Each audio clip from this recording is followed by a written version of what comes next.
Buenas tardes, señores estudiantes. En esta ocasión vamos a tratar un tema interesante, como todos, pero que es una entidad desde el punto de vista neurológico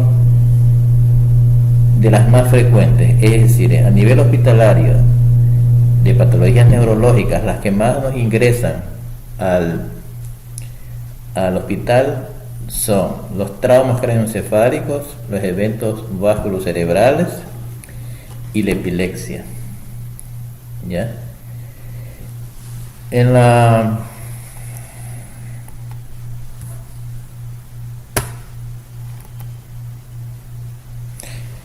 Comenzaremos con un caso clínico. Siempre iniciamos con un caso clínico para, como quien dice, montarnos en la temática. Y se trata de un paciente masculino de 74 años. Como antecedente, pues su madre sufría de hipertensión arterial. En cuanto a sus antecedentes personales, tenía una prótesis de cadera de hace 10 años que lo habían intervenido. Un infarto cerebral hemorrágico hace 4 años, bueno, así lo describen. No conocemos más de qué origen pudo haber sido. No es hipertenso ni diabético. Ahora, el cuadro clínico actual tiene más o menos 2 meses de evolución y se caracteriza por una cefalea holocraneal generalizada, pulsátil. Cuando es pulsátil nos inclinamos a un problema que tiene que ver en relación con la vasculatura y de gran intensidad. Seguramente esa cefalea viene desde hace 2 meses de manera progresiva, pero además de eso ahora presenta vómitos, mareos, síncope en número de 3. Hace 2 días se tuvo 3 desvanecimientos, podríamos decir. Disartria, que es una alteración de tanto la de disartria como la dislalia, pues alteraciones del lenguaje. Estaba desorientado en tiempo y espacio, aunque se mostraba tranquilo, afebril y con un Glasgow de 11/15.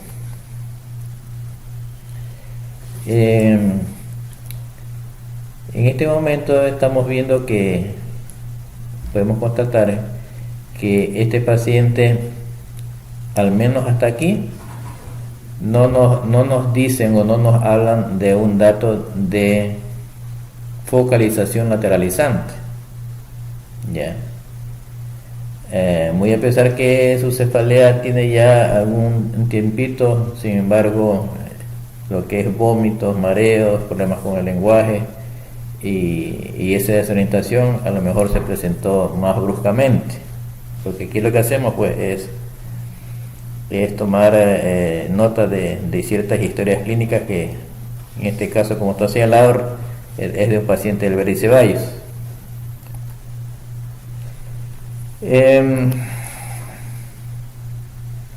Como tratamiento se le ha dado risperidona, ketorolaco, que no es otra cosa que la risperidona es un antipsicótico, seguramente debe haber estado un poco excitado. El ketorolaco, que es un analgésico, y se comienzan a pedir ya los exámenes respectivos. Pueden apreciar que en cuanto a su resultados de hemograma, pues no muestra alguna alteración franca, evidente. La cefalea quizás cobra intensidad, sigue siendo pulsátil y comienza a presentar un déficit motor izquierdo progresivo. Primera vez que nos citan que hay un dato de lateralización deficitaria. No tiene signos meningios, ¿no? En cuanto a los signos meningios, yo debo de hacer cierta observación, que en ocasiones no estoy diciendo que este paciente tenga la posibilidad de un proceso hemorrágico. Los signos meningios originados por un sangrado es en el momento en que las cisternas, ¿no?, aquellos espacios llenos de líquido cefalorraquídeo en la parte posterior inferior del cerebro, se contaminan con sangre en este caso e irritan los pares craneales superiores, originando una contractura protectiva de los músculos de la nuca. Pero a veces los meningios no existen en los primeros momentos de un evento sangrante, sino hasta que se contamine el ictiocefalia raquídeo. Bueno, en este caso este paciente no tiene signos meningios al examen. Punción lumbar, no sé hasta qué punto la punción lumbar ha sido necesaria e indispensable si vamos a ver la tomografía, ¿no? La tomografía que en cierta forma nos descarta si fue sangrante en sí. Entonces, hasta este momento tenemos un paciente con antecedentes de una cefalea pulsátil progresiva, la cual se intensifica, se acompaña de vómitos bruscamente, y que después se agrega un déficit motor del lado izquierdo, ya sin signos meningios. Ya nos estaría orientando correlacionando la edad del paciente a que tenga un problema que ver con la irrigación a nivel de cerebral media del lado derecho, así como están las cosas, ¿no? Porque hay un déficit motor del lado izquierdo. Entonces se le hace su tomografía. Aquí tenemos un corte axial. En ese primer corte no existe algo que llame la atención. Todo esto es fosa posterior, aquello que está por detrás de los peñascos es fosa posterior, ¿no? Vemos parte de los lóbulos temporales, es decir, es un corte axial bajo. Seguimos ascendiendo. ¿Qué les llama la atención ahora? Muy a pesar de que el paciente tiene 70 y pico de años, ¿no? Que es de esperarse que tenga una atrofia cortical fisiológica, sin embargo no se observa en la periferia entre el cerebro y el hueso, no se observa un pronunciamiento importante de los surcos y fisuras corticales, pero más bien se observa una dilatación de los cuernos esfenoidales de los ventrículos laterales, que sugiere la posibilidad de... La pregunta es ¿por qué se dilatan los ventrículos? Porque los ventrículos pueden aumentar de tamaño, sea porque existe a esta edad una atrofia córtico-subcortical, ¿no? Propia de la edad, pero en ese caso debe acompañarse, como les dije, de una atrofia cortical, o bien porque es solo los ventrículos que se están dilatando. Para que los ventrículos se dilaten tiene que haber habido algún antecedente. Y yo lo correlaciono cuando citamos al inicio que el paciente tuvo un sangrado cerebral. Es posible, ya tratando de correlacionar, que ese sangrado haya originado una aracnoiditis basal en ocasiones, una aracnoiditis que en todo caso podría haber dejado como secuela una dificultad de la reabsorción del líquido cefalorraquídeo y que ahora pues se manifiesta con la dilatación ventricular. ¿Ya? Seguimos subiendo. ¿Y qué les llama la atención? Aparte de este es un corte axial, ya realizado a nivel de la transición entre protuberancia y mesencéfalo. Se ve algo discretamente atrás la parte superior del cerebelo. Se ven unas cisternas basales amplias, así como las cisuras del Sylvius también están un poco amplias, y se sigue viendo la dilatación de los cuernos esfenoidales de los ventrículos laterales a predominio del lado derecho.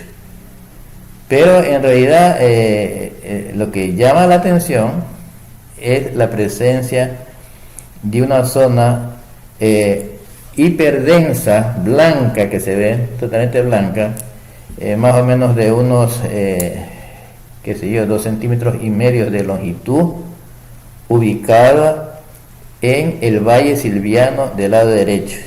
¿Y qué es lo que se ubica en el Valle Silviano? En los valles silvianos se ubica es la arteria cerebral media. Y si está hiperdensa, sin haberse utilizado medio de contraste, es decir, hay una imagen espontáneamente hiperdensa, ¿no?, que sigue el recorrido de un segmento de la cerebral media, hay que pensar que ese es un ateroma calcificado de la arteria cerebral media del lado derecho y que está condicionando lógicamente el déficit del lado izquierdo. Este paciente ya por otro lado venía presentando ciertos desvanecimientos que pueden haber tenido relación con este mismo problema. Ahí seguimos viendo, en realidad no existen datos de compresión, de herniación, porque las cisternas perimesencefálicas están libres. O sea, se ve buen espacio de las cisternas basales, buen espacio de las cisuras de Silvio, de la cisura interhemisférica. O sea, datos de cráneo hipertensivo y de herniación a la imagen no se observan.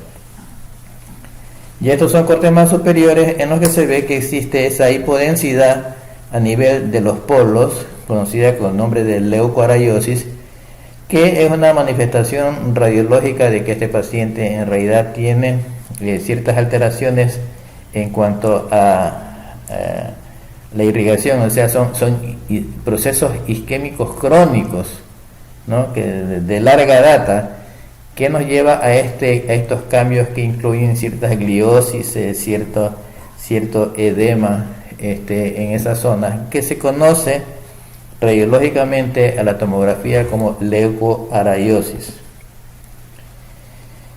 Corte más superior, los ventrículos en realidad están un poco dilatados a predominio derecho, sin embargo los surcos y cisuras corticales no es que exista una gran atrofia de los surcos y cisuras, y se sigue manifestando la hipodensidad periventricular.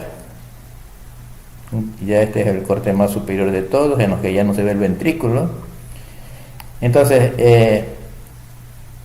llegamos a la conclusión hasta este momento de que el paciente ha tenido seguramente un evento vasculocerebral oclusivo. Les recuerdo que en las primeras 24-48 horas los eventos isquémicos en ocasiones no se grafican a la tomografía y que es necesario que pase, qué sé yo, un día, 2 días más para que se grafique.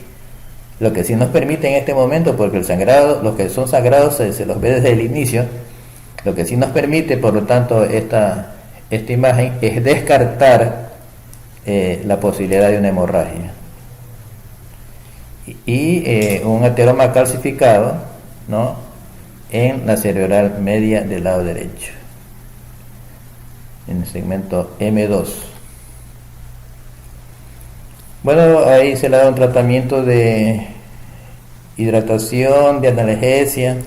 La simvastatina forma parte del protocolo para tratar el endotelio vascular, para evitar que se fraccione el ateroma, para tratar también la parte inflamatoria del lecho donde está ese ateroma. El clopidogrel, que es un antiagregante plaquetario, enoxaparina, pacientes estacionarios, para tratar de evitar las embolias que procedan de miembros inferiores. La risperidona, que es un antipsicótico, seguramente por resultado de excitabilidad, y se solicita una resonancia magnética. Los resultados de esa punción lumbar, y ustedes tienen que estar en condiciones de saber los valores de un líquido cefalorraquídeo en la punción lumbar. Tienen que sabérselo al dedillo.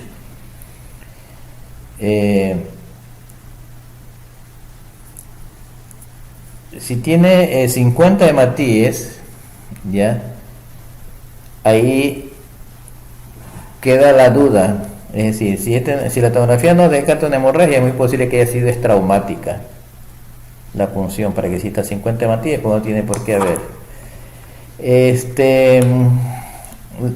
Ya una punción traumática en realidad modifica los resultados, porque de acuerdo a estos laboratorios señala de 13 a 48 miligramos por decilitro, pero las proteínas a nivel lumbar es de 35 a 45 miligramos por decilitro. La glucosa, les recuerdo, que es una tercera parte menos de la que en ese momento existe en sangre. Bueno, y sale negativo para cualquier bacteria. Y al monitorizar al paciente, al valorarlo, el cardiólogo le comprueba, le corrobora que existe una fibrilación auricular. Y les recuerdo que la entidad más embolizante que existe y de origen cardiológico es la fibrilación auricular. Entonces, aquí han habido dos factores. El hecho de que el déficit motor del paciente sea del lado izquierdo con problemas del lenguaje, en realidad nos hace pensar que ese ateroma, que quién sabe desde cuándo lo tiene, pudo haber contribuido a dar la manifestación de lateralización, del déficit lateralizante del lado derecho del paciente, ¿ya? Sin embargo, la fibrilación auricular, ¿en qué medida? Es una bomba de tiempo. Si no se corrige, los trastornos de ritmo cardíaco están disparando émbolos hacia el cerebro. Ahí se solicita, nosotros encontramos que tenía una fibrilación auricular a la ocultación y hicimos una interconsulta a cardiología, ¿ya?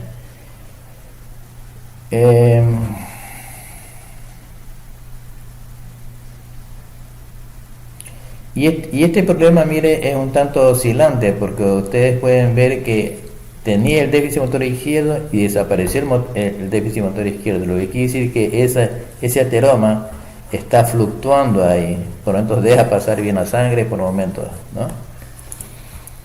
Y se le pidió una angioresonancia, ¿ya?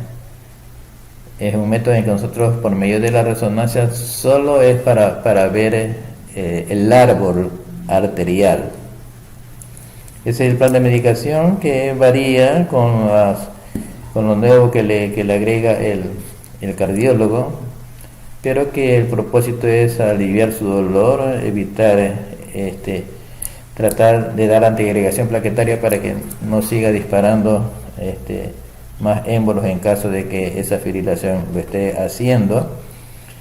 Tranquilizantes, antiagregación plaquetaria, analgesia.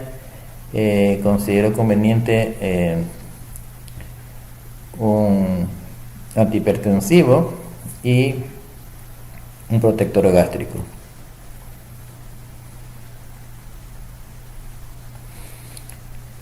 Nosotros podemos ver en este caso que las carótidas, ¿no? Las carótidas llegan bien a su lugar respectivo, pero vemos que cuando se divide en la cerebral media, la del lado izquierdo, ¿no?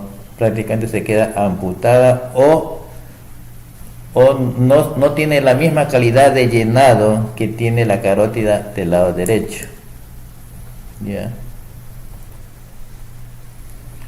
Esta es una resonancia que nos permite ver esa hiperintensidad periventricular que va de la mano con la leucoaraiosis que habíamos hablado en la tomografía, sus ventrículos dilatados. Hasta ahí, a pensar cómo les impresiona el cuadro.